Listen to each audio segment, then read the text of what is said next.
诸位至诚，礼佛行三问讯礼一问讯。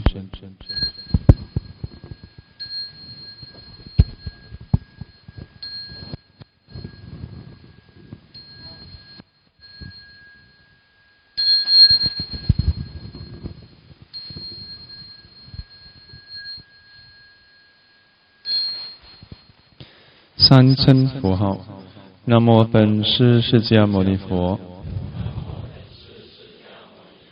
南无本师释迦牟尼佛。南无本师释迦牟尼佛。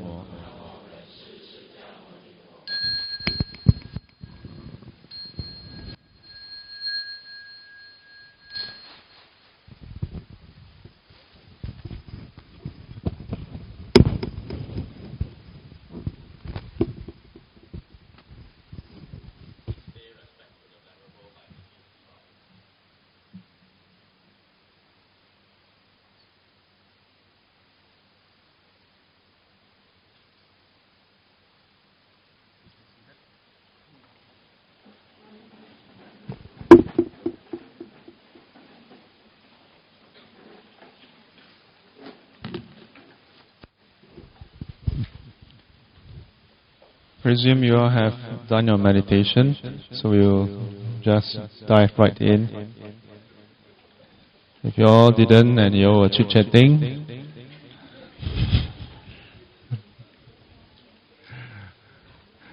good evening, brothers and sisters who have been chit-chatting.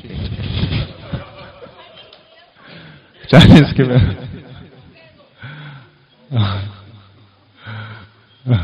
So everybody mood, Are you all in the New Year mood already?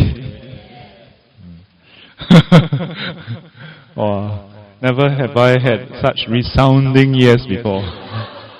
The one time I don't have to say yes. Yeah, it is indeed quite in the mood.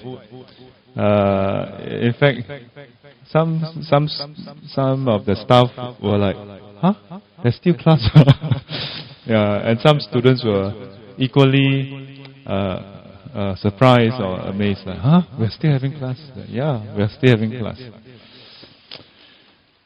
Who asked you to be attending a class where when I was newly ordained, the first 3 to 4 years was spent in a monastery where we don't celebrate Chinese New Year.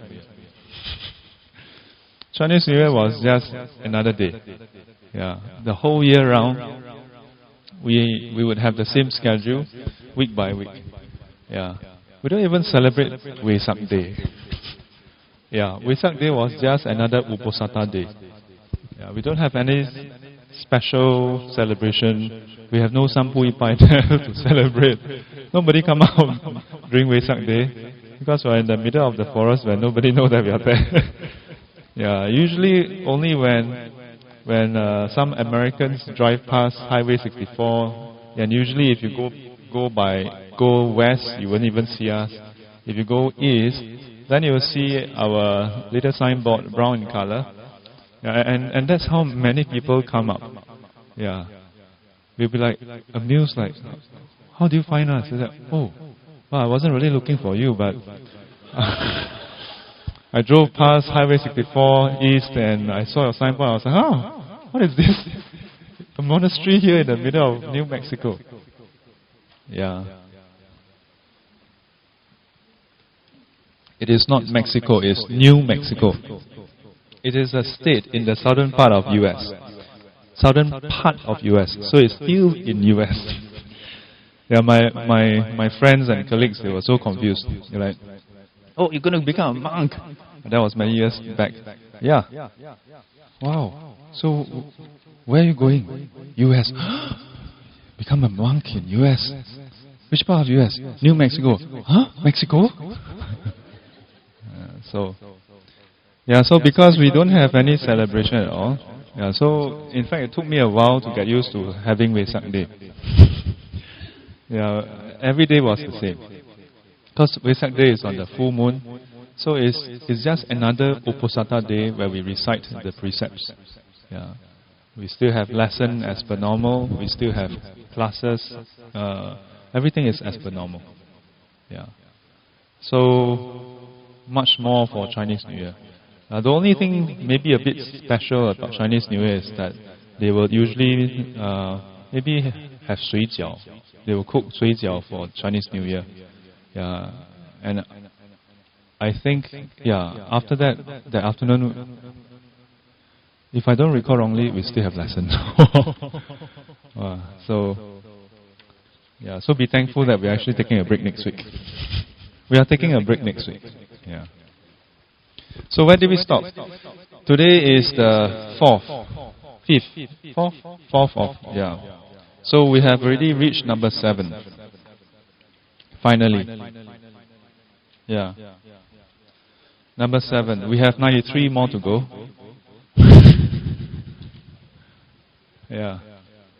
You all didn't get that part.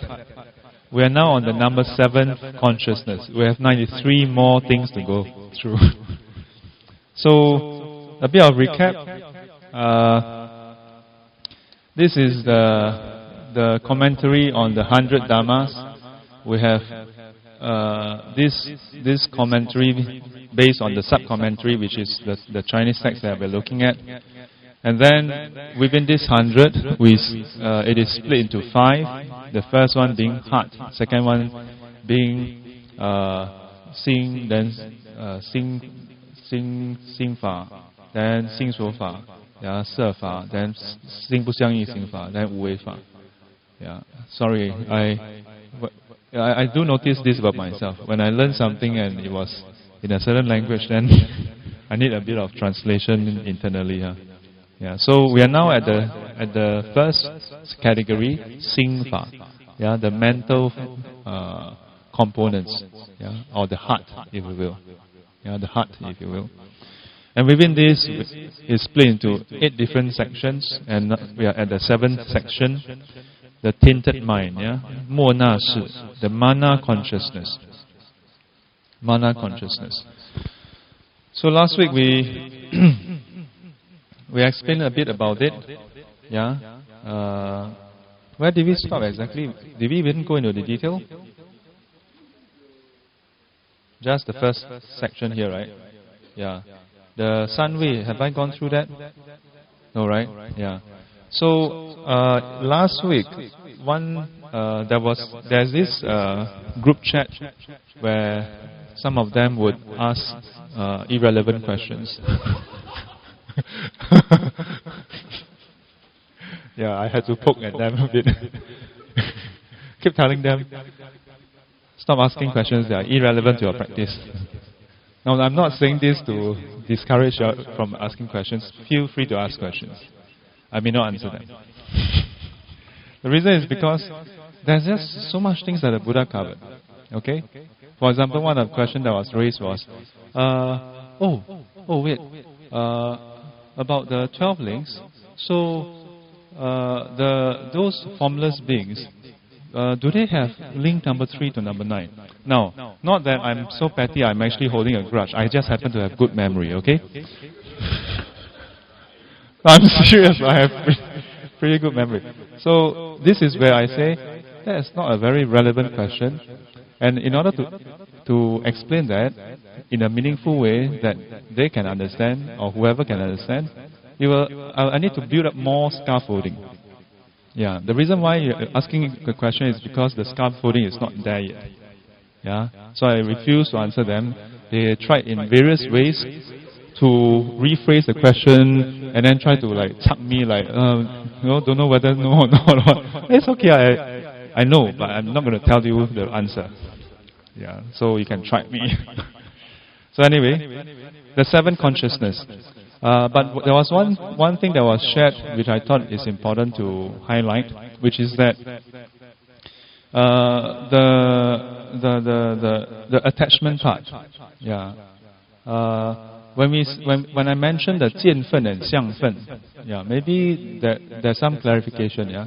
Last week I mentioned about how we typically are attached not directly to the alaya consciousness.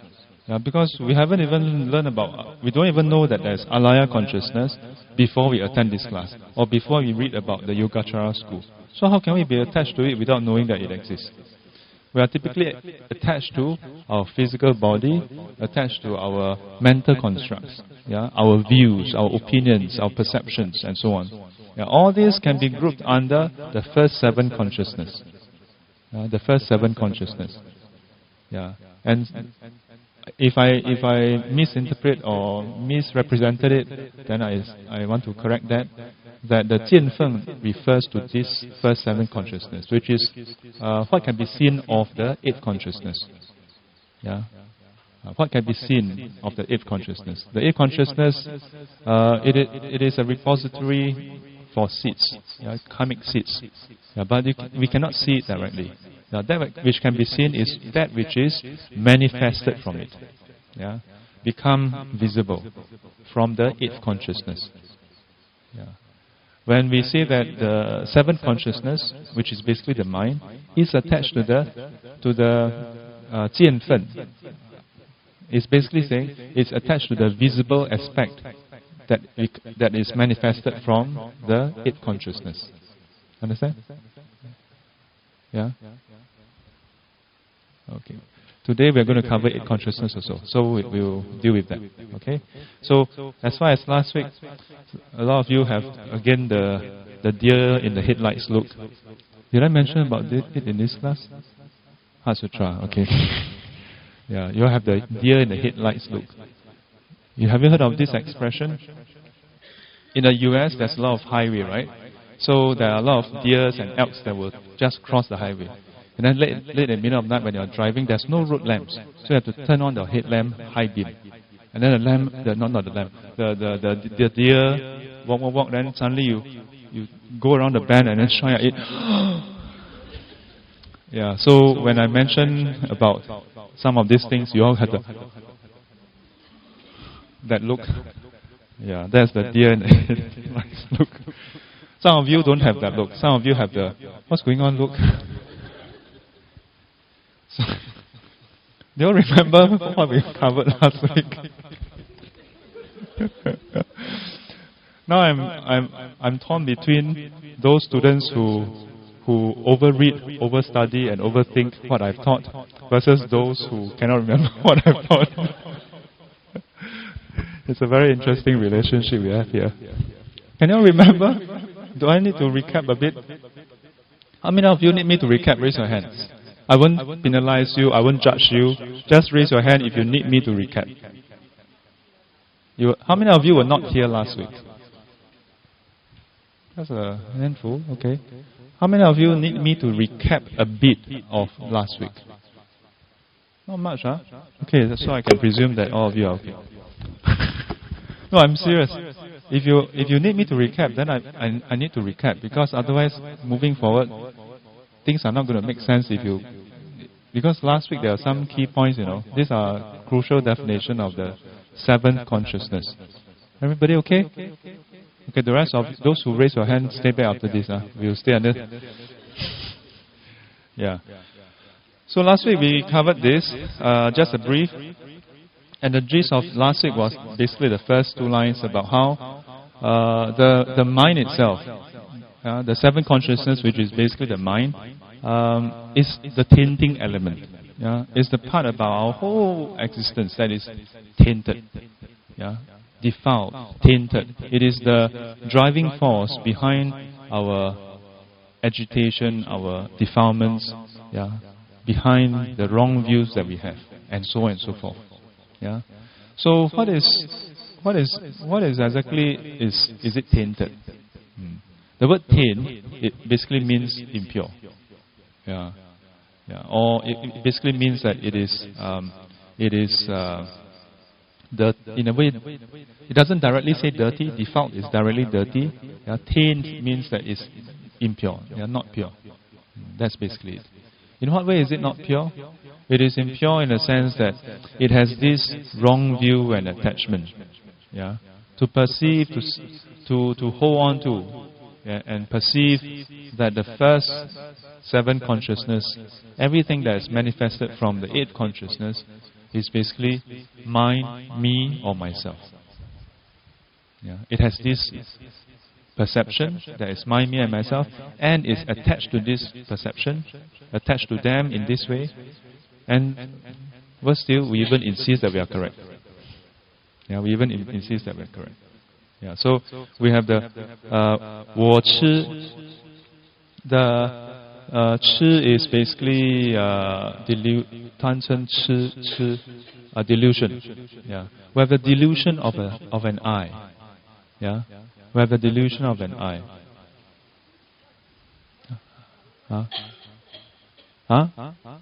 Tainted. Oh, the seven consciousness. That's why it's called a tainted mind. Yeah, the sixth consciousness is considered to be neither pure nor impure. Pusa and Pu. Yeah. It's the seven consciousness that's the problem. Now, bear in mind, not all schools agreed with this stand. Okay, this is purely Yogacara. And you may also have your own opinion. But there's a reason why they established this. But I need to cover the scaffolding first before I go into that. Okay?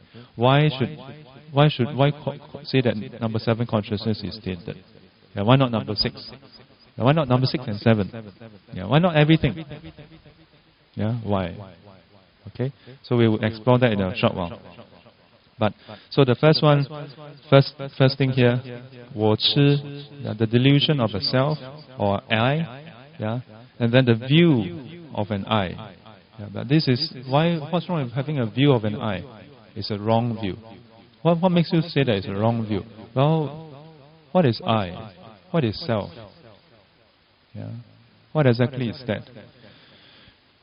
In the Buddha's time, there is actually a strict definition of it. And what is it? What is today's date again? 4th. Very good. 4th of February.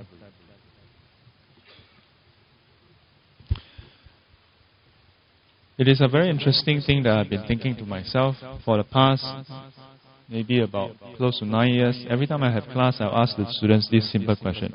What is today's date? I'll ask students this question. Then I realize that, I also do that when I do counseling.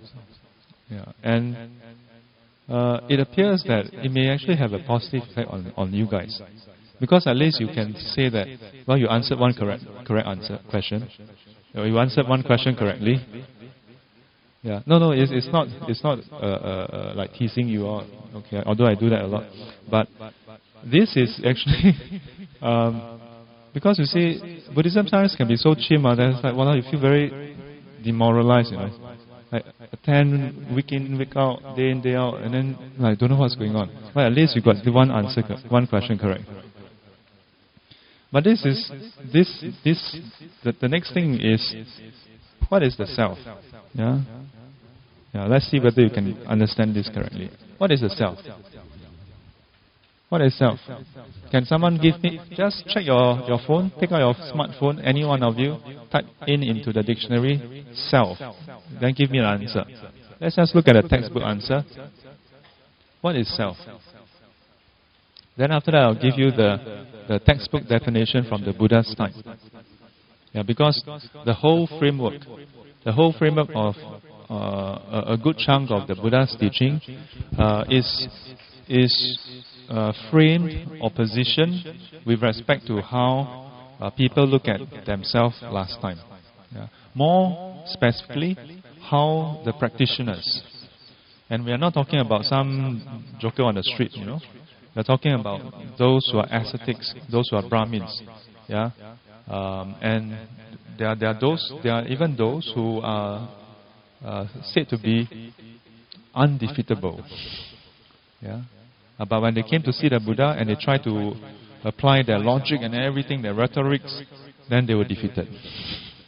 And being defeated, they became the Buddha's disciple. Okay, so what is the right?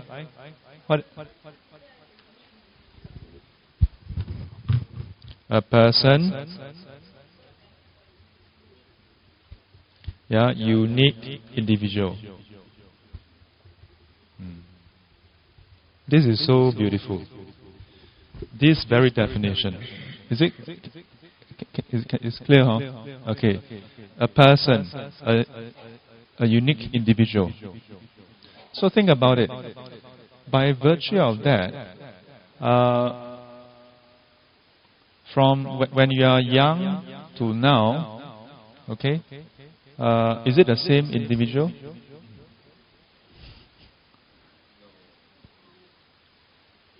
It's not the same individual. So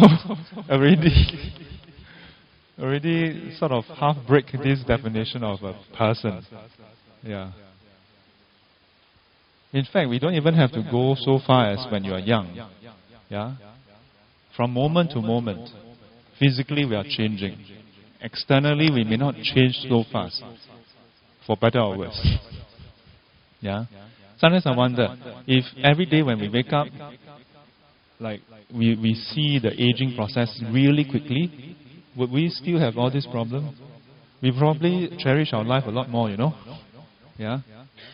We would realize that our life is not so permanent. That maybe it is not such a big deal. We should just forgive the other person and just move on more important things. Yeah. But because every morning when we wake up and we go to the loo and look at the mirror, it looks more or less like the same person that went to sleep yesterday. Yeah. This is why the Buddha, various masters, describe this world as filled with falsehood. Falsehood. Falsehood. Falsehood. Falsehood. Falsehood. Let me speak about stiff upper lip. There's this ongoing joke about stiff upper lip. Yeah, so the Buddha in various ways, in numerous places, and all the masters keep on coming back to this, describing that this world has a tendency to lie to us. But in a way, it is not that the world lies to us. It's just that the way we are, we just don't see it, Yeah, we just don't see it. But at the same time, if you were to pay attention, you do see it. It's just that we pay attention to the wrong things. And that's why that the Buddha advised us, don't pay attention to all those things that is going to confuse you. Pay attention inwards. Look at this body for a start. Then later look at the world outside. Look at your mind first. Look at the different sensations that arise. Look at this mind. Examine carefully. In a way, the world is not trying to lie to us. It's just that we just don't see it. So it appears to have this nature, if you will, of falsehood. Yeah. But if we can see, if we were to pay attention, then you realize that, we are physically always changing, and then mentally, we're always changing also.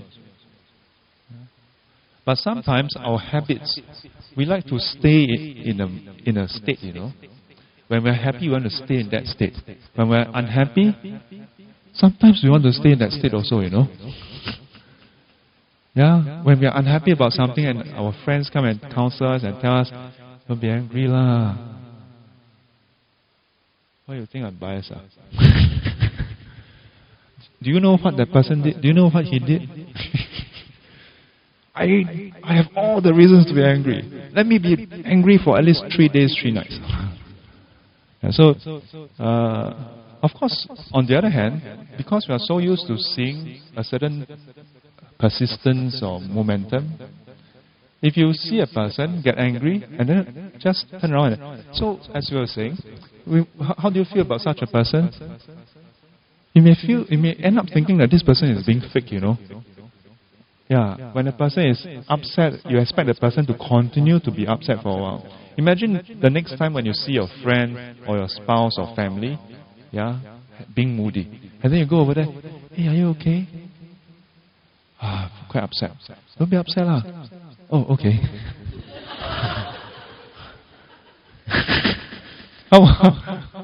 Yeah, think about it. If our spouse or family or friend, whoever, were to just like, okay, I guess, can you take it? I mean, it'd be like now in the class, you think, yeah, that's nice, right? But if it happens to you, you'll be like, no, wait, no, wait, get back to the angry state. Yeah, so you see, we unconsciously have gotten so used to this like permanence that we don't really expect, even as much as we tell people get over it, like, but we actually deep down inside, we already unconsciously actually have this expectation that the person is going to be like that for a while. Yeah. Why? Because this world so far, day in day out, at the level that we observe ourselves and this world, it seems to be like that. Yeah. And perhaps that's why over time we come out with amazing phrases like leopard cannot change its spot. Yeah. 江山易改，本性难移, and things like that. Of course, and I mentioned in the Heart Sutra class about how if you look at these two idioms, you find that they have slightly different angle. Western view cannot change its spot. Eastern view can change, but a bit difficult. Yeah. How difficult? As difficult as changing the empire. Yeah. Or the mountain, if you will, depending on how you look at it. So, a person, a self, yeah, we have this view, the view of a self. View of what? Basically this, that there is a person who is a unique individual. But how did the people in the Buddha's time look at themselves?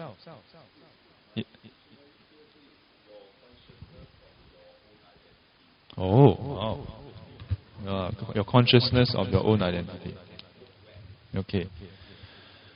So, operative word identity.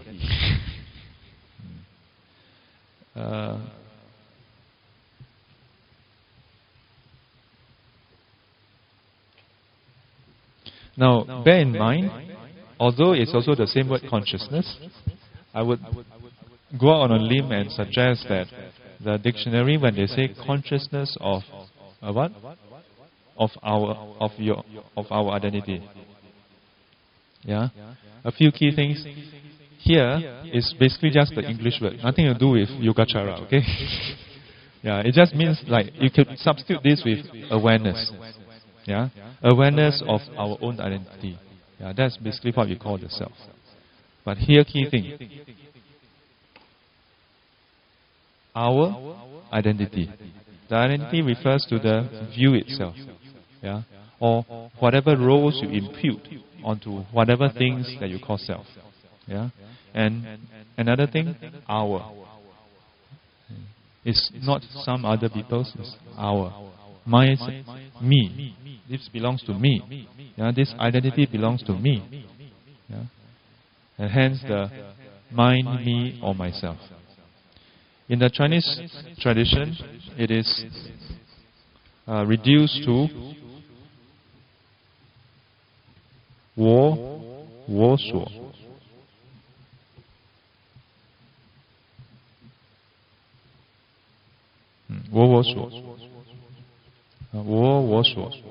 When you see these three characters together, it is a technical term. Please don't split them up in any other way. It doesn't matter where the punctuation is. There's only one way to read this. 我所. Yeah. So this is 我 is the I, refers to the self, etc. 我所 is my possession. 我所拥有. Okay? 我所拥有.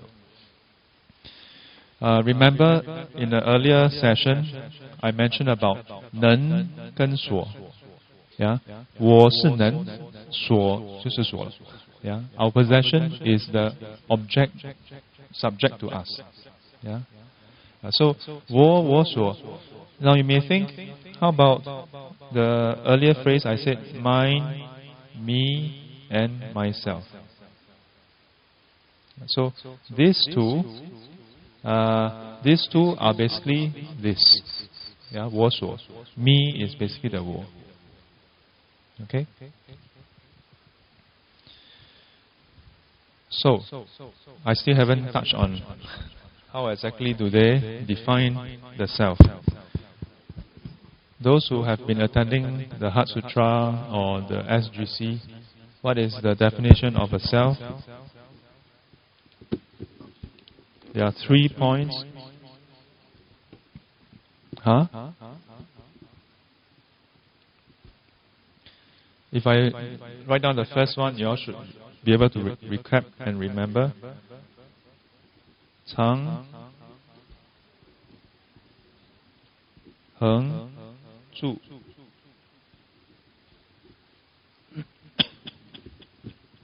I will write down the English text in a short while.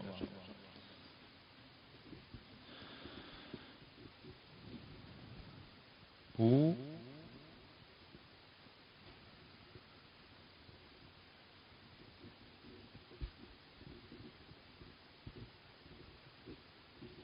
Wu Bian Yi. Number 3. Yes.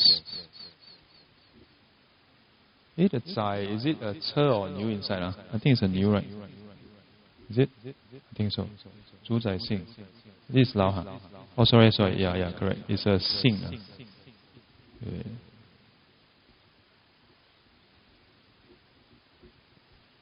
Zai, I think.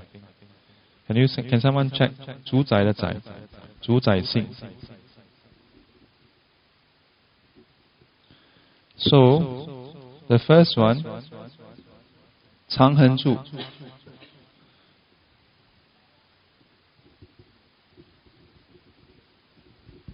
Eternal persistence. I will explain, then you will know what this is. So the first, 长恒住, eternal and persistent. The second, unchanging. The third, control, in control. 主宰性. Sing means nature, yeah, of the nature of being in control.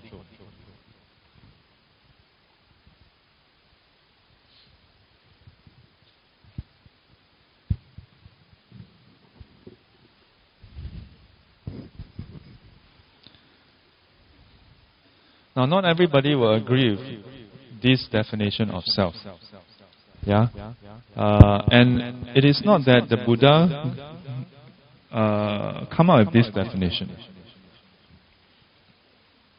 It is not that there is actually such a self, and then Buddha teach no self and destroy this self.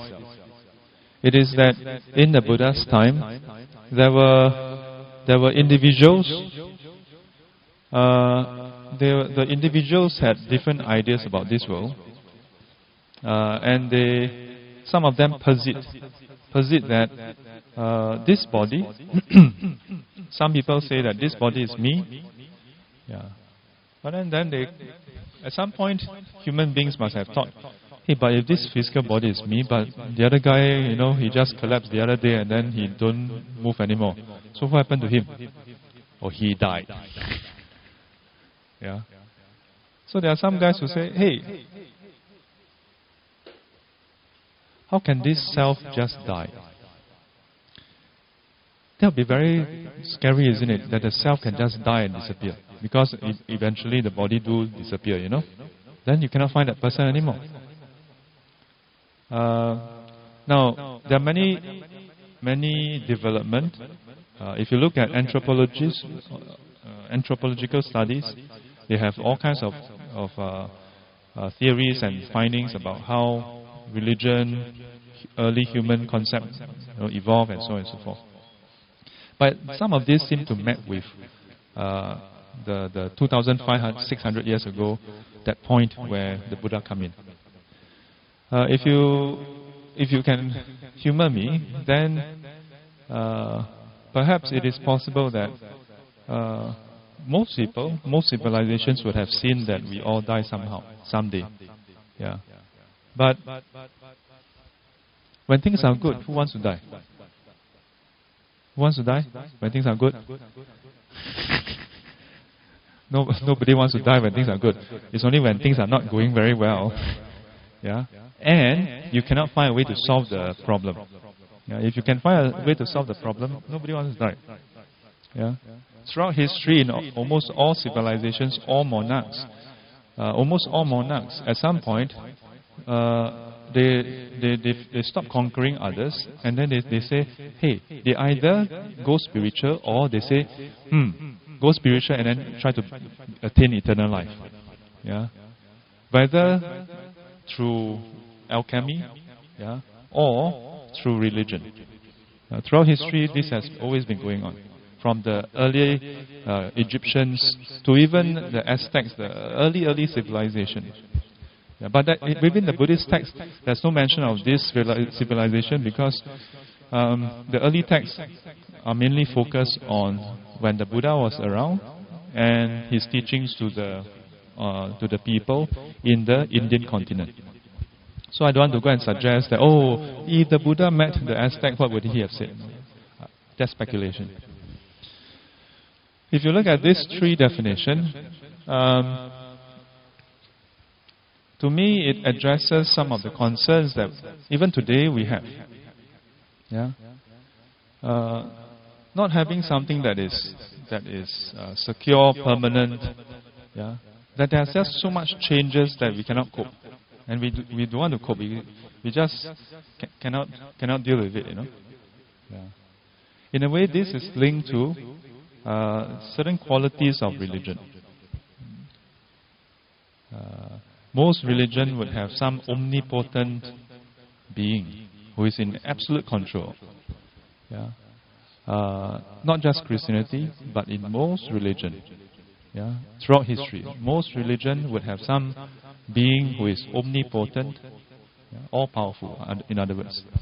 Omnipresent and all-knowing. This kind of answers part of it. In the Buddha's time, the Brahmins had this idea that there's a self. We all have self. Yeah? But our self is weak and small. Yeah? There's a larger self. This is the Brahminic view from pre-Buddha's time. They believe that in this world, while we are weak and we are limited, there's this larger self, which is basically Brahma. And they believe that Brahma created the world. And that our smaller self come from the larger self. And the aim is to ultimately return back to the source. Yeah. Sounds familiar? Yeah, a lot of the atheists, a lot of the theistic religion all have similar structure like that. Just like different names, different means to return to the source. Yeah. Then the Buddha came along and then started poking around at things. Yeah. He didn't have it easier. People didn't just say, he's the Buddha, let's just give up, like he's enlightened, we are not, he's awakened, we are not, let's just join him. They came to him, they questioned him, they stayed their stand, they defended, the Buddha asked them questions. Yeah, and it's through this conversation that the Buddha asked them, well, what exactly is self? And they basically have this idea that the self is something that is permanent and eternal. Yeah? Think about it. Who is it that was playing when you were 5-year-old? When you were 5-year-old, you're 7-year-old playing with some toy. Can you remember when you were playing with some toys, having so much fun? Who was that? It's you, right? It's me, not somebody else, not some kid, but that's you. That's the instinctive response. Yeah, seems to be the case. Yeah. Then who was the person who go to school subsequently and then feel so stressed during exam? It was also me. Also I. Then when you get the results and you got good grades, who was the one who felt relief and joy? Again, me. And is it the same me as now? Most, without referring to modern answer, according to Abhidhamma, this and that, most people, even Buddhists, monks or nuns, doesn't matter, we would almost instinctively say, yeah, it's me who did all that, isn't it? The same was the case in the Buddha's time for the Brahmins, for the ascetics, for the Nigantas, the various kind of ascetics. They all had this view. Yeah. I said that they are more precise in defining it. Yeah. And then they consider, okay, well, if it's the same me, then despite this physical body changing, it has some essence that never changed. If it changed, then it's not the same thing. Then it's not me. Yeah. Would you now suddenly consider something else that is not you to be you? You wouldn't. But in fact, by agreeing that it was you who was eating when you were young, who was playing when you were young, who was stressed during exams, who was happy with the results, by saying that, we are basically agreeing that, well, something different is actually me also. You see the predicament here? And this is the predicament that the Buddha posed to the Brahmins, the ascetics. He basically asked a simple question, well, if it's something permanent, can you find permanence in the physical form? And the answer was, no, you cannot find permanence in that. Can you find something eternal among the other aggregates, such as within the sense aggregate, the sensations aggregate? Can you find anything that is permanent? Yeah. Or what we usually call feelings?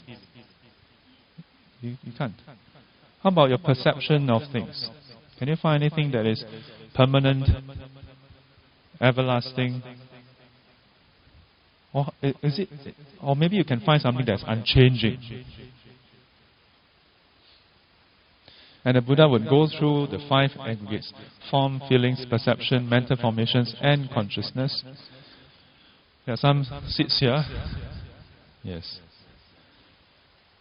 So, when asked in this way, interestingly, those who came to challenge the Buddha, or whom the Buddha spoke to, it took me a while to realize this. But if you think about it, at the very least, these are decent people. Yeah? They, when asked a question, they answer forthrightly, in a factual way, speaking from the heart. So when they realize that, yeah, the Buddha is correct, they basically say, yeah, it's impermanent. I cannot find something like that. And that's what got them enlightened. They accepted that they are wrong. But then there are also those, to be honest, there are also those in the Buddha's time, when the Buddha talk to them, and they establish their view that A is correct, the Buddha questioned different aspects of A, and when they found that they are wrong, they go and shift the goalpost, shift to B. Then the Buddha break it down again, they shift to C. And after a few more times, the Buddha say, you are like an eel. Yeah, you know what, the eel? Yeah, the water snake. Yeah.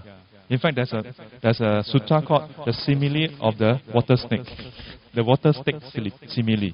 Yeah, this is where the Buddha bokeh hilao.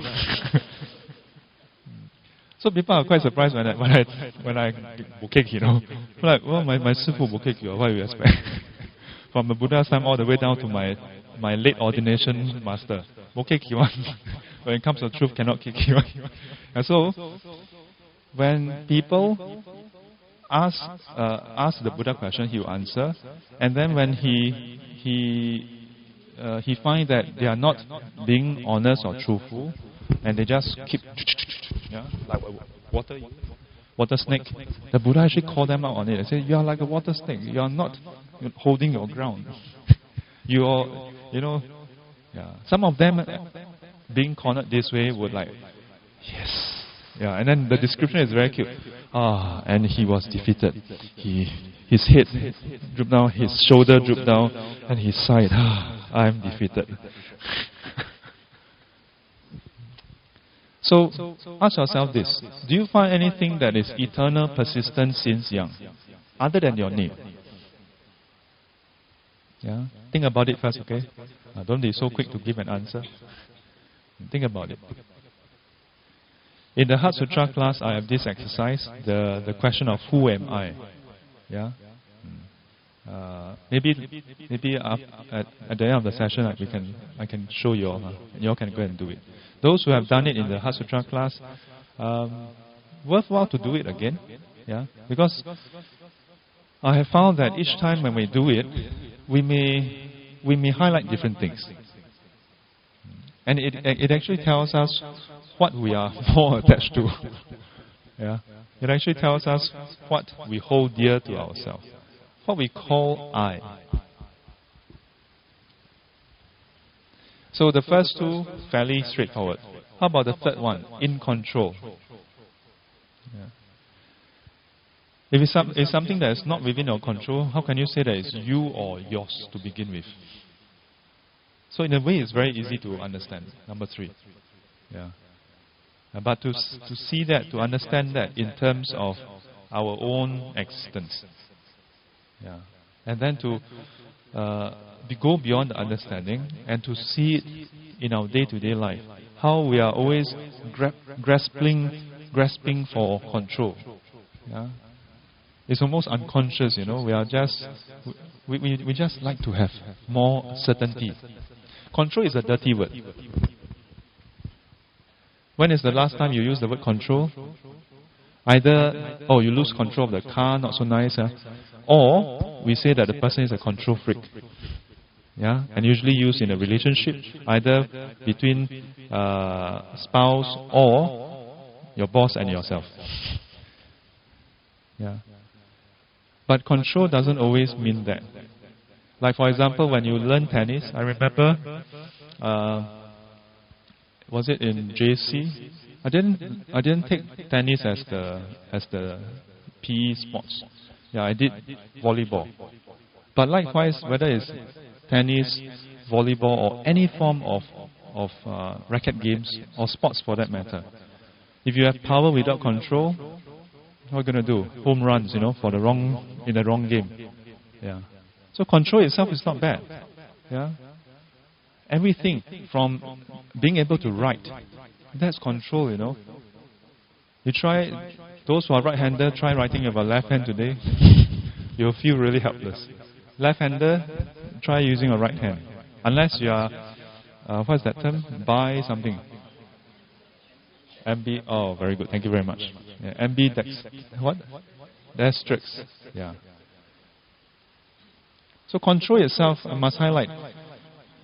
Instead of thinking, so this is a wrong view, so we should lose control over everything. No. Having control is not a bad thing.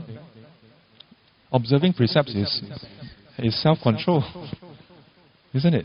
So control itself is not a bad thing. But to realize that we don't have absolute control, that's the tough part. Because we do have partial control.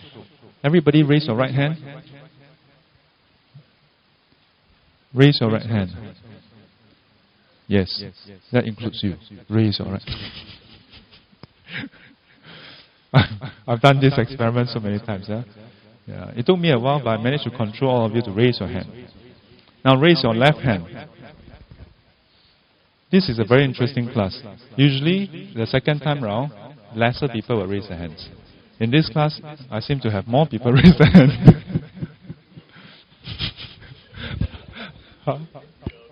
A bit slow.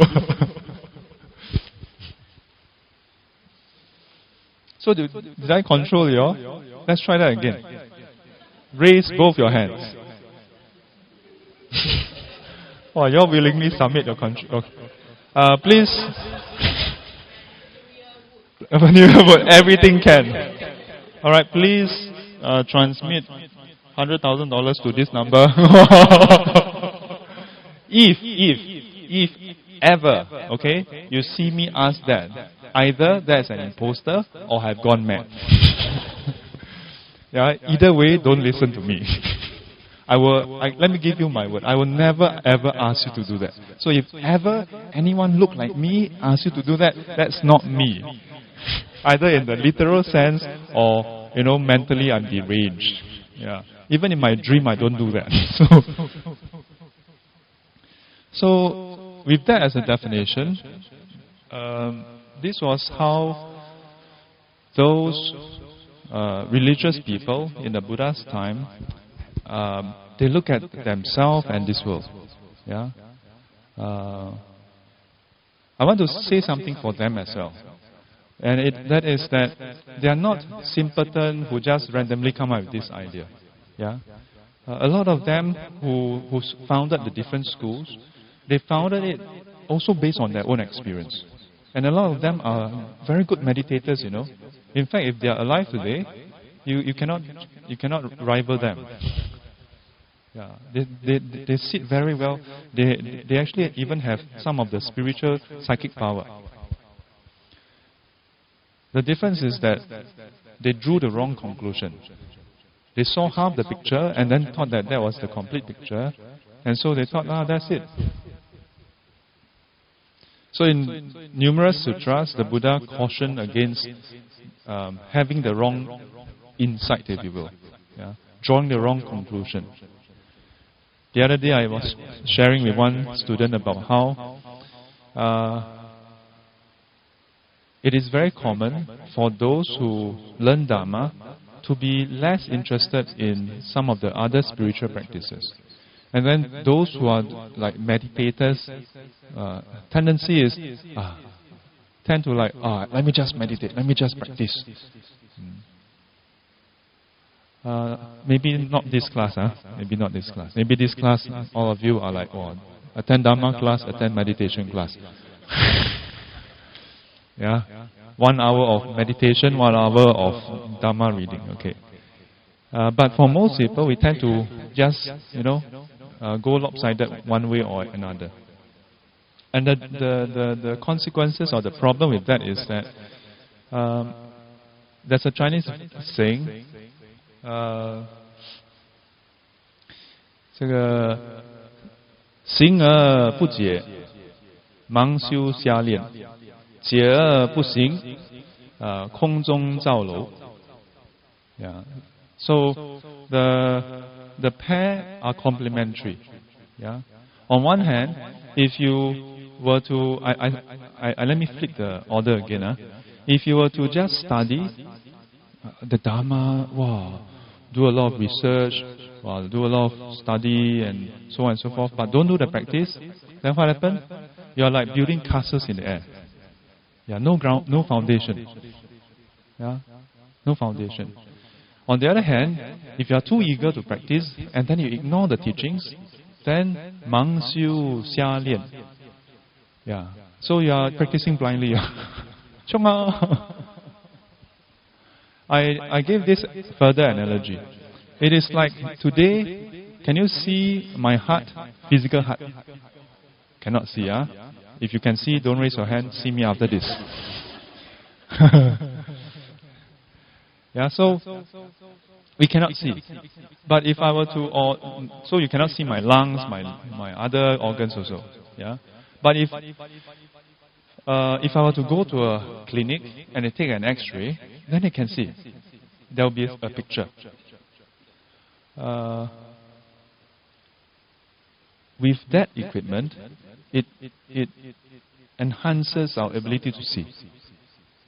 But to be able to make sense of that picture, not all pictures are so clear-cut, You see, people have 2 lungs, this fellow got one hand inside. Yeah, it's oftentimes not so clear-cut. That's why sometimes, the diagnosis can be a bit then they need to do multiple tests to confirm the results. My point is, even though the X-ray machine enhances our sight, but if you had not been trained medically, you cannot read the outcome also. You will misread the outcome. You will misinterpret the outcome.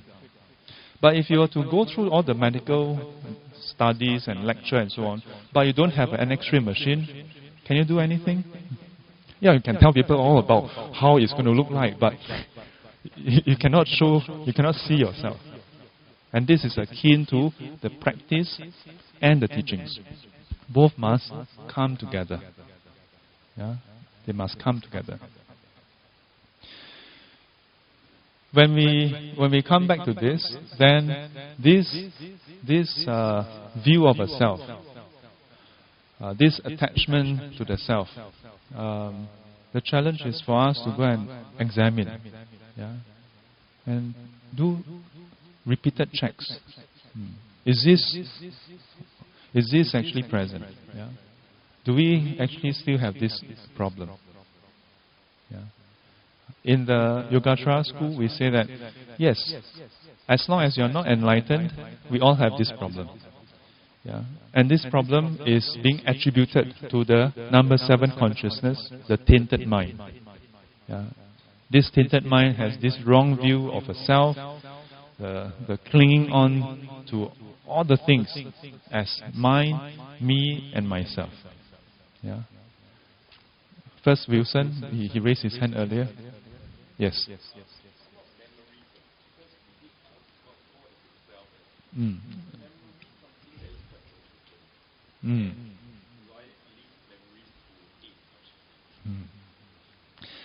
There are different approaches.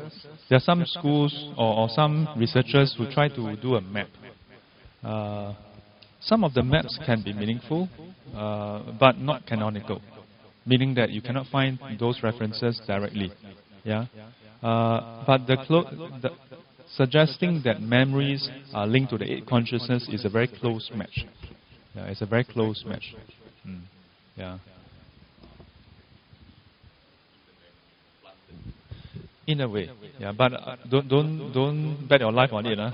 Don't bet your life on it. What are memories? In a way, it's interesting that Wilson mentioned about memories, because if you ask yourself, what linked you to the 5-year-old girl or boy today? What links you to? If you have a picture of yourself in your wallet, you are quite a narcissistic person. but let's say you go on, your IC for example, 5-year-old IC. Come on, what are you kidding? The point is, if you look at that photo, yeah, some of us may not have changed much. So because there's some kind of semblance, so you could infer and you could say that, yeah, that's probably you when you were younger. But think about it, there are many people who look alike, you know.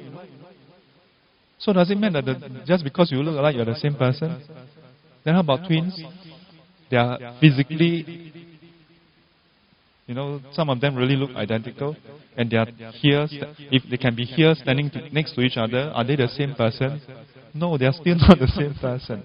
So in which case then, what is the thing that distinguishes your 5-year-old self, so to speak, from another 5-year-old self? Our memories link all this together. You take away the memory, who is that person? Who is that kid? Why is that kid crying like that? Gu Niang. Yeah. Back in 2003, when I was in Phoenix having a stopover, then I was cornered to give a Dharma sharing by the devotees there. So one of the devotees actually asked me this question. Yeah. How about the DNA? How about the genome itself, the sequences? My reply back then was basically no. Today my reply is not an absolute no. I don't know.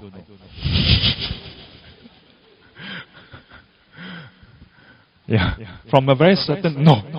Yeah. Today I can't say I know or don't know. I really don't know. Yeah.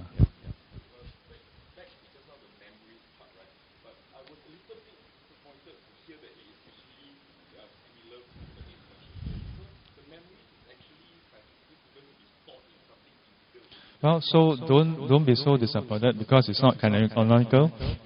Yeah, I'm just going along with you to say that it's quite an okay match. Yeah, quite an okay match. Yeah. Mm.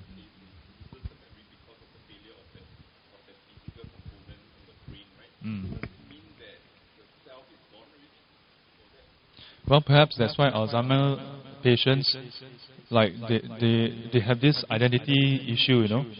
Yeah, they are often described to feel very lost, and some of them then go into depression because they are like, there's no anchor point. It's very hard for us to imagine this, but there was this movie that I watched about Alzheimer. Yeah, this lady who happened to be, I think she's a linguistic expert, something. Yeah, can't remember who is the actress, but it talked about how slowly different parts of her ability just go away, you know. And at some point, although she's a linguist, but just to give a speech, she has to have this speech there and then underlined and highlighted so that she knows where she stopped. When she speaks, she will have to highlight and then, you know, continue. Yeah, it was very moving for me watching that. Yeah. In a way, if you think about it, our attachment, we really do have an attachment to our abilities, you know. Who we are is defined by so many things. Our ability to speak, our skills, or what we think is our talent, be it our professional skills, or even for housewives or homemakers, ability to cook. How about our ability to care for our family members? Yeah, it's a very scary thought. But the Buddha's approach is not to simply tell us some comforting thing. Yeah, his approach sometimes can be quite harsh. He just tells us in the face and say, "Well, this is how it is. Deal with it, no? It's impermanent." Yeah. But within this seemingly cold-hard truth is this warmth that, hey, in which case, how should you be living your life? Because the irony is, when we think that there's permanence, then we also sometimes take things for granted. In fact, many people whom I know of, when they get smacked in the face with the hard cold reality of impermanence of life, it often becomes a very important turning point for them. Yeah. So perhaps the Buddha wasn't so cold-hearted. He was just trying to get us to rethink our life. Hang on. Now to her.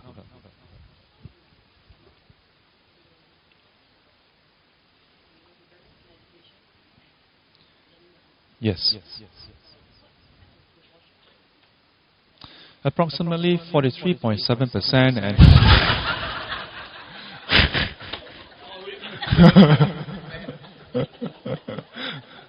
for those who are taking notes, please ignore the last line.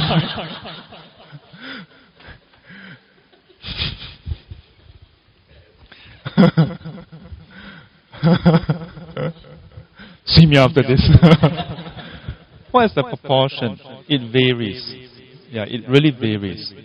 But I must say, if you find yourself only doing one of them, that's not the right proportion. Yeah, it's easy to know what is not the right proportion. Not easy to find the perfect proportion.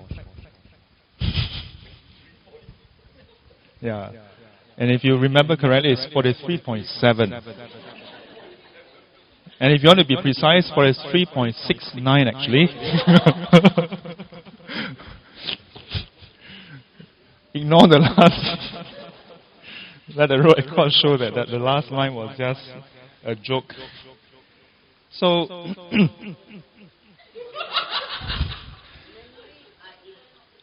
yes.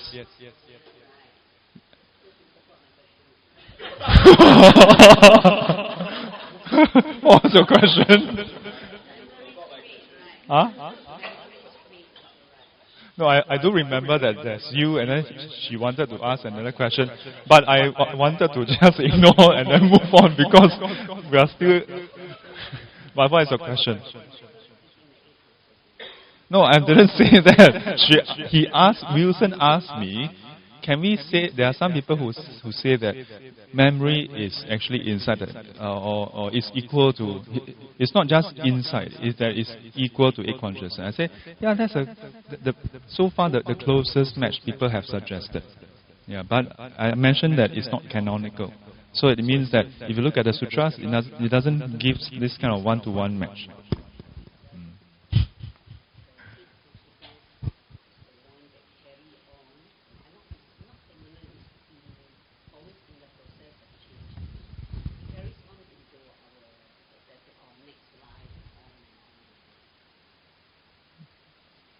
Yeah.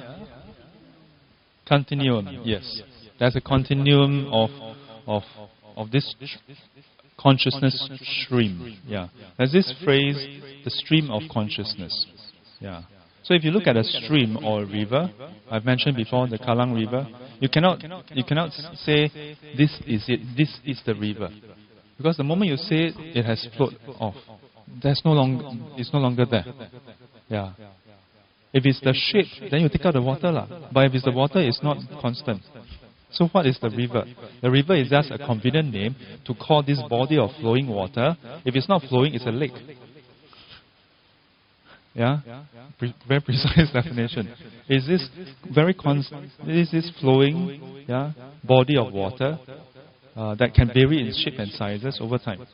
Yeah. If there's no more body of water, then there's no more river. Yeah, that's just the banks. So, I need to come back and complete this part. So, and from this, then arise ego, pride, 我慢, pride of the self, self-pride.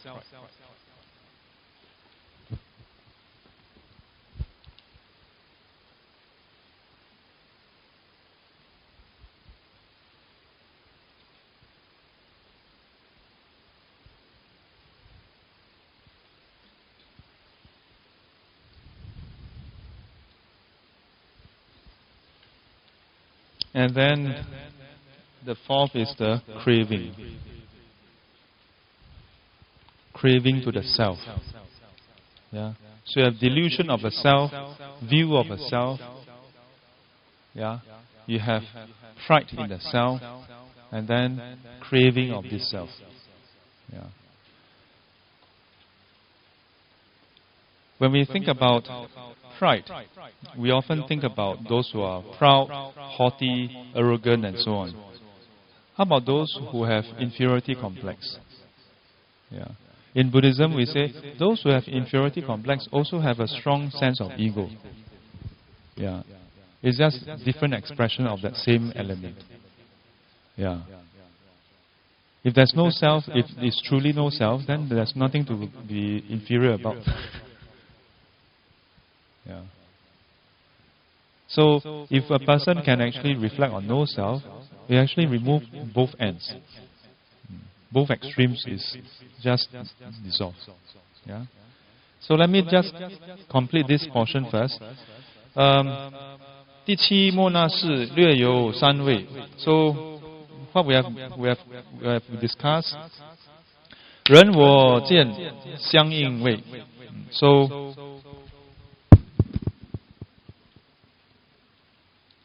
人我见相应位.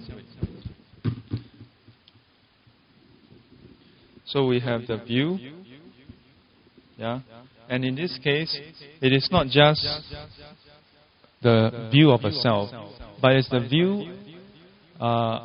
This is the interesting part, because here there's 人我见 and then 法我见. So when we talk about self, we tend to talk about the human being identity kind of self. But here, it goes beyond the human thing. Yeah? It's about attachment to an essence. So here is essence of a being, a person. The second one is essence of things. Yeah? Essence of things. Yeah? The third one, 平等性智相应位. So this is the later part when we become enlightened already. We currently a bit not quite there. So let's look at the first one. 人我见相应位，就是在一切有漏心生起时. So these are This is a metaphor, 有漏. 有漏 literally means leaking. So, is your heart leaking? What is this metaphor? The Buddha used this as a metaphor, this metaphor as a description, where if you have a jar, have an urn, and you fill it with water, normal jar you will just fill up, it will be complete. But if your jar or your urn or your pail has holes inside, then what will happen? It will leak out. It will leak out. A lot of things you cannot contain. So, in this case, the description is that when we are in this state where there's holes within us, then we will leak out 漏出烦恼, defilements. Just keep outflow of defilements. Outflows of defilement. So this word, this 有漏, usually not translated as leaking. Usually talking about outflows. Outflows of defilements. Okay? So this first category, 人我见相应位, where the mind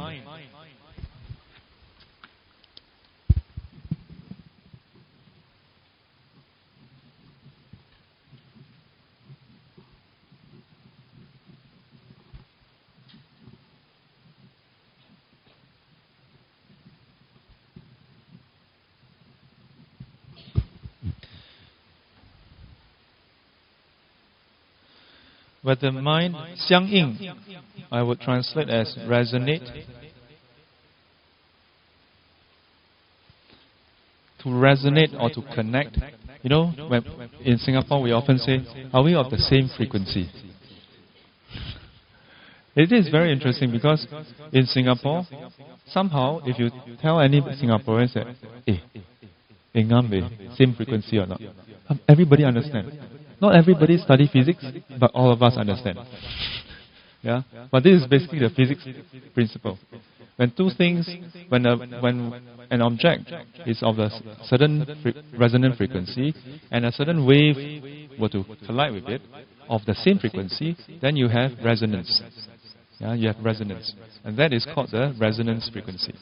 In this case, it is that the heart, our mind, our heart, resonate with different things. Every day when you read newspaper or you surf the web, there are many information. There are so much information. But we resonate with different things. So for some of us, we may resonate with world news. Others, the social news. And there are those who resonate with advertisements. And among advertisements, there are those who resonate with John Little sale. Then there are those who resonate with sports. Different resonance. Here it's saying, when we are unenlightened, with outflows, with defilements, this is known as being resonating with 人我见, with the view of the I, identity view, me, this kind of view. When we resonate with this, then in this state, we have a lot of outflows of defilements. This is one aspect that you can readily verify yourself. Check yourself. When is the last time you got upset and agitated and angry and everything? Is it when you have more resonance, more connection with me, I, or less? Tend to be more, okay? Tend to be more. Now, you may find that there are some occasions where it seems to be a bit blur or hazy. It's okay. Note down and ask yourself, what exactly was the trigger point? Oftentimes when you really focus on what is the trigger point, but you must be able to do this objectively without, getting emotional and then start crying and then go into depression. If you're at that stage where you have this tendency, then don't do analysis. Avoid at all costs. If you are able to not respond in that way, then you can do the analysis. And that is why at the initial part of our practices, we usually don't encourage you to start doing analysis of your own, your mental states, all those things. Just go and, when you do meditation, just observe your breath. And half the time you're wondering, is that it? Yeah. But because at the initial stage, if we immediately ask you to observe your mind, you get sucked into it, drawn into it, like you are being thrown into the white water rapids. You lose control. Yeah. Then you cannot observe objectively. This is where the teachings and the practice will come together. Yeah, but even now, as I tell you, it's just a concept to most of us. Yeah, but if you were to go and try to do the practice, then you know, this part can only happen later. Yeah? And that's why you need both parts to be done in tandem. So, 就是在一切有漏心生起时，通于一切异生也就是凡夫。So 异生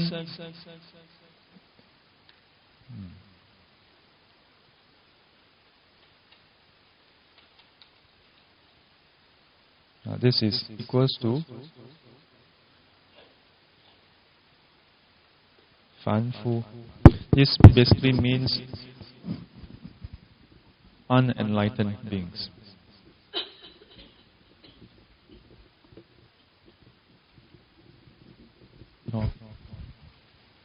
That means when you are at the stage of being unenlightened, this is what happened. But if you look further, this part is interesting. 二乘有学. So this is the first category that is under this. That means this is unenlightened, very clear. How about 二乘?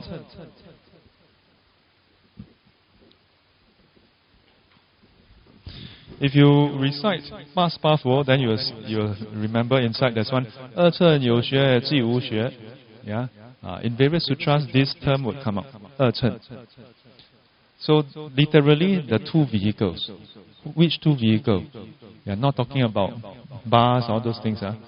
It's referring to the Shravaka Yana and the Pachika Yana. In Buddhism, in the sutra, okay, not about which lineage you are from. If you look at Avatamsaka Sutra, you look at the Saddhamma something Sutra, Foyenzing, the three vehicles that is being mentioned by the Buddha directly in the sutra refers to Shravaka vehicle, firstly.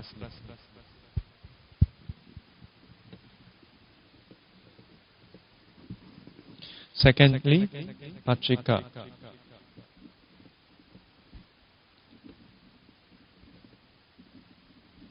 Pratyeka. So this is Pali, this is Sanskrit. I may sometimes get the spelling a bit off. So if you find that there's some mistakes in my spelling, feel free to correct me. Yeah, sometimes I still make such mistakes. So this is 1, this is 2, and then number 3, the Bodhisattva Yana. So these are considered in Buddhism the 3 vehicles, Sanchen.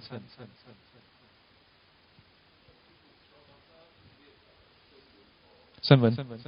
Yes. Yes, Yuanjue or Dujue. Xiao Zhen is referring to these two. Yes. So, this is literally the hearers. Yeah. This can be the solitude, the solitude Buddhas. And the Chinese is Senwen.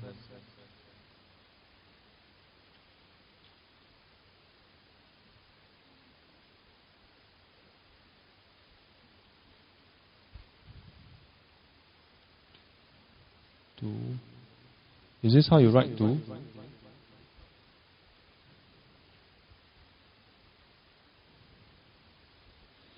And of course, Pusa is QED.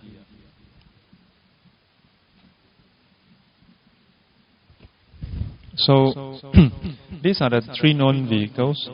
And in the Lotus Sutra, then it established that, in fact, what the Buddha have in mind is the Ekayana. Yeah? Ekayana. Some of you attended Pali, right? What is one? Eka. What is two? Liangka. No, I'm just kidding. I'm just kidding. Okay, Ekayana, the one vehicle. Okay? That, in fact, ultimately the Buddha has in mind for all to attain Buddhahood. Yeah. But for different people at different stages, then maybe we need to go by this path and practice first. Yeah. For some people, maybe the solitude Buddha path. Then yet others, the Bodhisattva path. But ultimately, for all to attain Buddhahood. I'm giving you this framework not to convince you of anything. Okay? If you feel that you are super Theravada, continue. Good for you. I'm very happy. Yeah? Sadhu, sadhu, sadhu. If you feel that, wow, jialat, next year you intend to attain Arahanthood, and now Sifu, tell me about this, so what am I supposed to do? If you already have it in your calendar, next year, to attain Arahanthood, please go ahead, no problem. Yeah? Yeah, no problem. The Buddha don't sabo people, huh? Yeah. So I'm telling you this just so that you understand what is this Chen. Because this Chen is with reference to the San Chen. Yeah? Where do you get the Chen? 1 and 2. These two together. This is considered the Chen. Yeah? But Chen doesn't mean that Chen refers to the path. Okay? It doesn't guarantee that you choose this path, you are immediately enlightened. Okay? Yeah. So, for both those who are Stravaka and those who are Pachika path, there are those who are already enlightened, like fully enlightened Arahant, those who are, let's say, the Pachika Buddha. But there are also those who are still practicing on this path. Okay? Here, Chen You Xue, only referring to Chen You Xue. Again, what is You Xue, what is Wu Xue?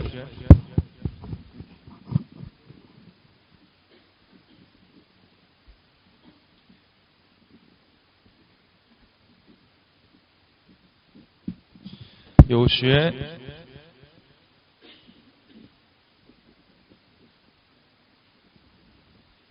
okay, wait, let me write it this way. We have You Xue, we have Wu Xue.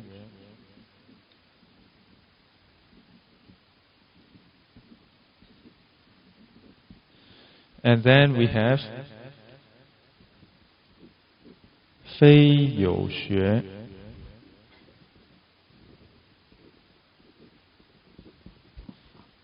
Fei Wu Xue.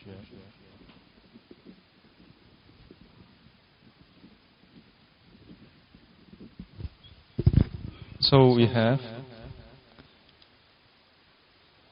1, 2, 3. You Xue. You Xue is with reference to Wu Xue. Who are the Wu Xue? Let's start with that. The Wu Xue is literally no more learning. Who do not need to learn anymore? Arahants. In the Shravaka case of the Shravaka path, when they have reached Arahanthood, that is the end fruit, end goal. Yeah? No more learning. Wu Xue. If you are practicing on the Pachika or Pratika path, what must you attain before you can be considered Wu Xue? No more learning. You must attain Pratika Buddhahood. You must reach your last life, and when you arise, you must check, is there any more Dharma? Oh, still Dharma. Okay, wait. There are different texts talking about this process. But the gist of it is that the Pratika Buddha arise in a time where there's no more Buddha Dharma. Yeah? Attain Buddhahood through his own effort. Yeah? When the person do that, then as far as this path is concerned, 无学, no more learning required. You have already completed, graduate, convocation, pass. So for these two categories, 无学 means this. How about 有学? 有学 refers to those who have reached the first stage of enlightenment, but have not reached the final stage of enlightenment. Why is it considered 有学? Because for this category, they do not regress anymore. There's no more regression. Today they are learning, tomorrow they are still learning. Continue to learn. For us, today we learn, tomorrow we ask a question, Sifu say no, don't reply you. Okay, I don't learn. Yeah. Today I learn, tomorrow I get scolded by Sifu. I don't learn. So,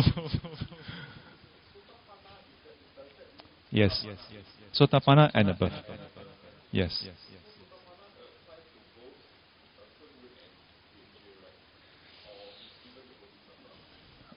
Actually, Sotapanna, here I'm referring to Sotapanna for this category, or for, if it applies to Pachika. So basically, all those categories within these two vehicles that has been enlightened but not reached the final fruit for its category, those are known as 有学. By virtue that they have no more regression, and because of that, they are always learning. But they have not completed, so there's still more to learn. There's more to learn, and they are still learning. So, 有学. Where are we? Are we 有学 or 无学? We are 有学. Wow, not bad, huh? Let me say that I'm very honored to be teaching this class with the Aryan Sangha here. If I have made any mistake in my explanation, please correct me. And so let me maybe explain a bit more. Then you may want to change your answer or not. So these two categories are both enlightened.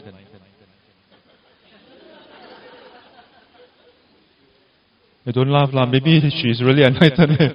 Okay? We are 非有学非无学. No, it's that it's 非有学非无学. We are not this nor this. Actually, we don't deserve any category. But the Buddha just have to still put us somewhere. You are not this, not that. In other words, you are neither. Okay? Not all of us, some of you may be under 有学. Okay?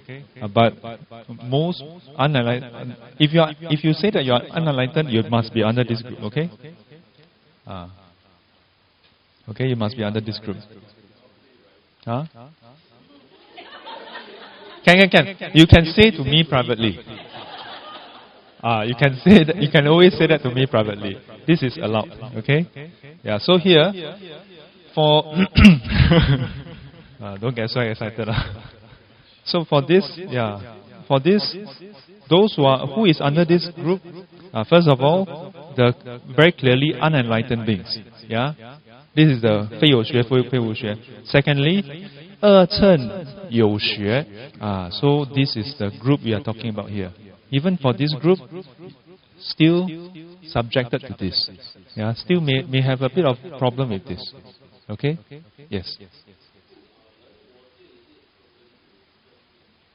Yes, I know you are going to ask this. Because for the Sotapanna, then by right it has removed all of that. What he's asking is Sakaya Ditti. Shen Jian. Is basically equivalent.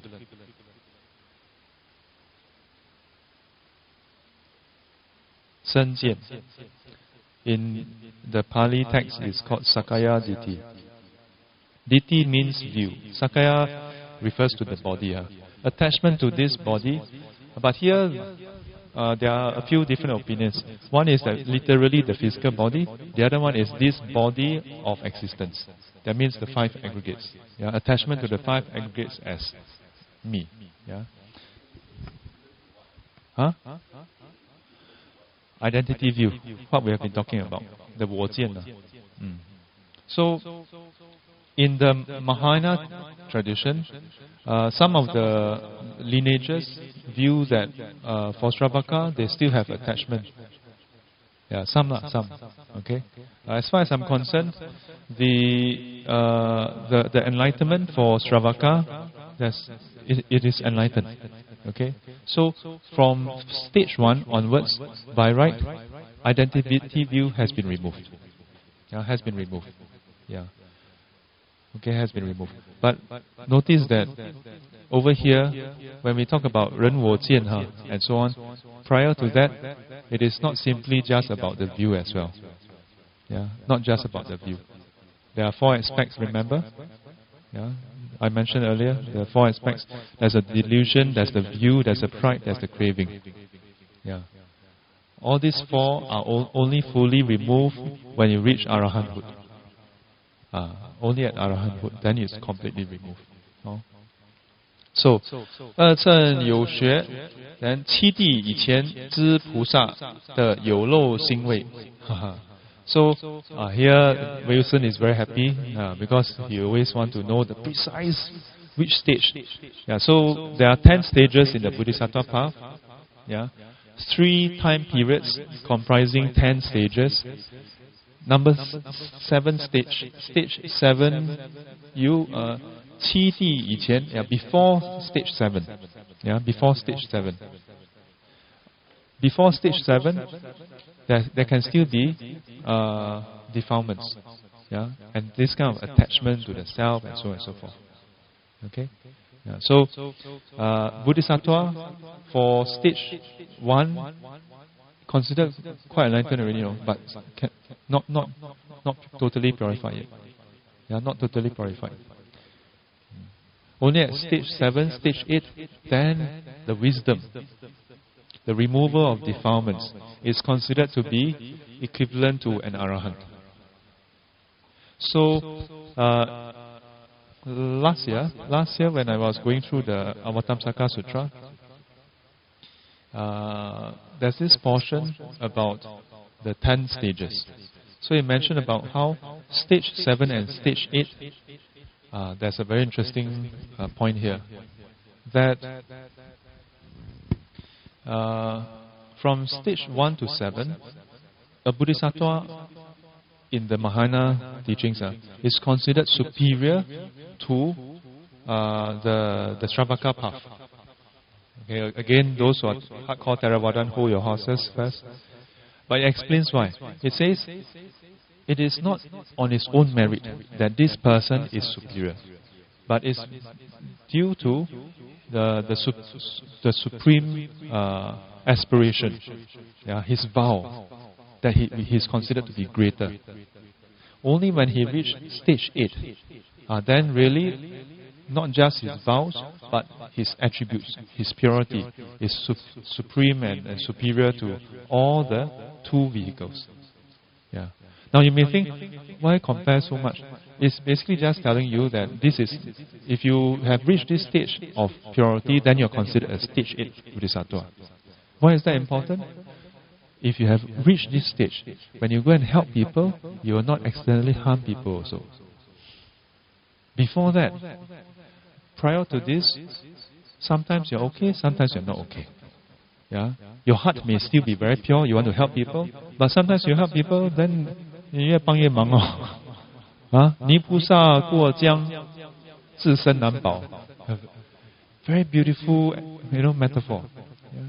A bodhisattva that's made of clay, and you try to cross the river of samsara. You yourself have difficulty crossing. Halfway through, you dissolve in the river. Yeah. Yes, that would be a correct conclusion. Yes, at least you got this thing correct today. Very good. Yes. Yay. Huh? Yeah. So, at a later stage of this series, if we have time, I will give you more elaboration on the 10 stages also. Yeah. And again, these stages help us to have more interest, yeah, and confidence as we learn and progress. Wait, hang on, wait, 做多马得。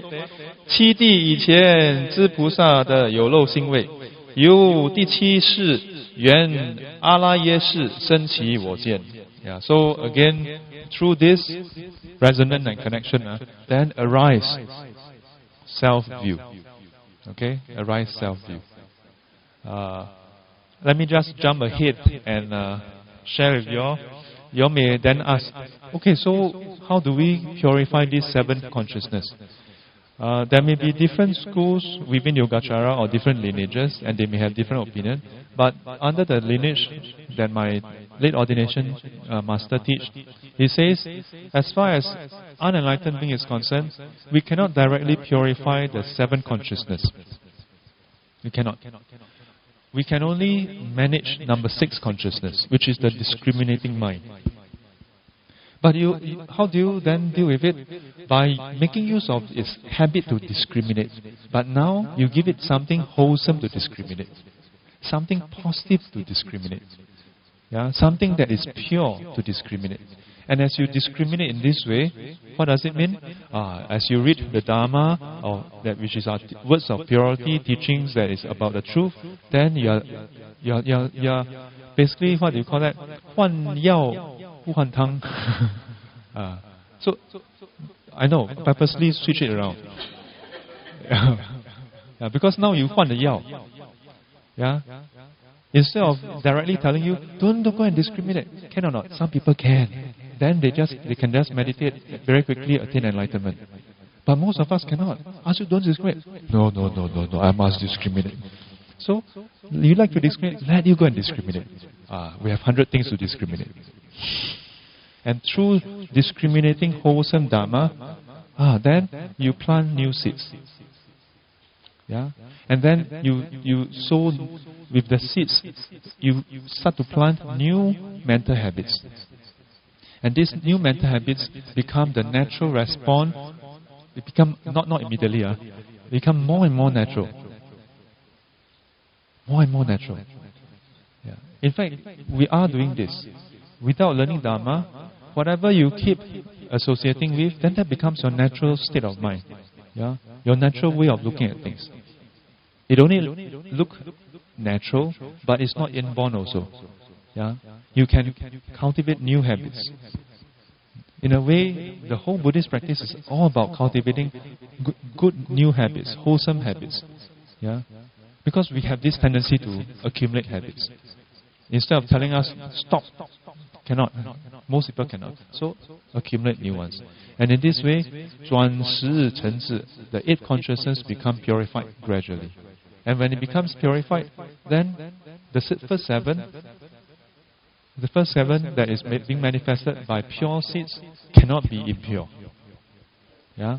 And in that way, the 7 consciousness, which is basically the mind, just naturally, pure mind keep coming out. Pure mind keep coming out. Yeah? Yes. Yes.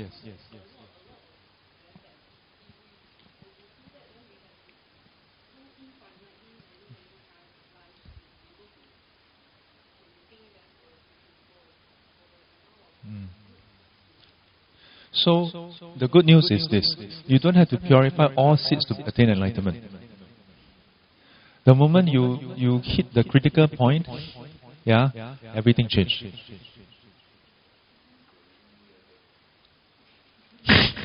Yeah, and he will be correct. As a human, we have reached a certain potential already. The problem is that sometimes we act in an inhumane way. Yeah, we somehow succumb to our own selfish interests, and we feed this ego. Each time we succumb to our ego, then we undo the wisdom process.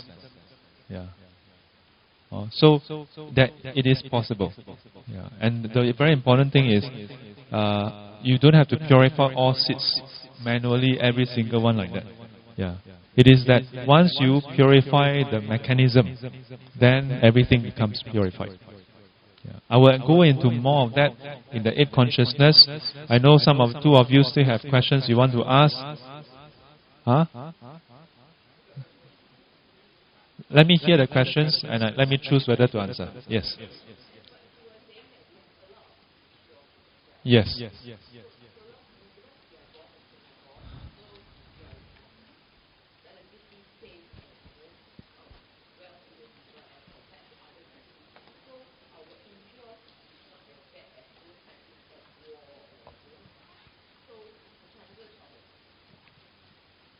The impure seeds, we can only say that the seeds that have been activated in this life happen to be a bit better. We may well, and this is one message that really hit me many years back, that we actually also potentially have the seeds for hell. We have the seeds for all the 6 realms. It is just that at the moment of passing, in our last life, we happen to connect with some wholesome thoughts. Yeah. It's not like that unfair. Well, the seeds are all there waiting to sprout. It depends on what you connect with. Yeah. And that's why the 6 consciousness is important, because the 6 consciousness is one key factor for planting new seeds and nurturing existing ones. Yeah. And if you think about it, that's perhaps why the Buddha keep on saying, guard your mind, guard your discrimination, don't let it run wild. Yeah. And if you can do that, yeah, then although we have so much seeds, and instead of trying to purify every single one, if you are able to maintain that wholesome habits, then your seeds, although they are there, they cannot ripen. Yeah. When we come back after Chinese New Year, we will elaborate more on that. Thank you very much. Put your palms together. 愿消三障诸烦恼，愿得智慧真明了，不愿罪障悉消除，世世常行菩萨道。阿弥陀佛，起立。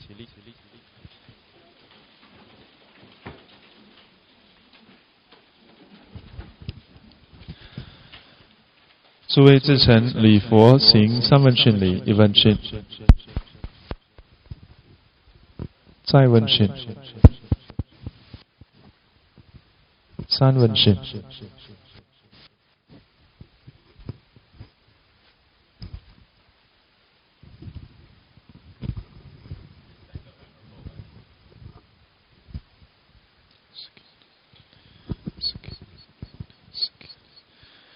Till you meet again, may you be guided and protected by the Buddha, Dhamma and the Sangha. Sadhu, sadhu, sadhu. 新年快乐，吉祥如意，阿弥陀佛。And New Year 乖乖哈。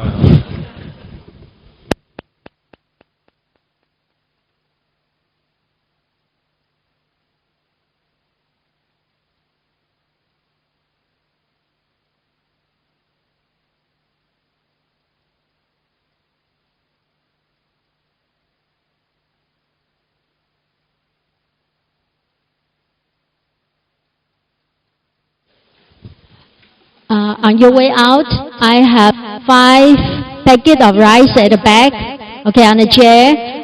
If you would help to take home and eat it,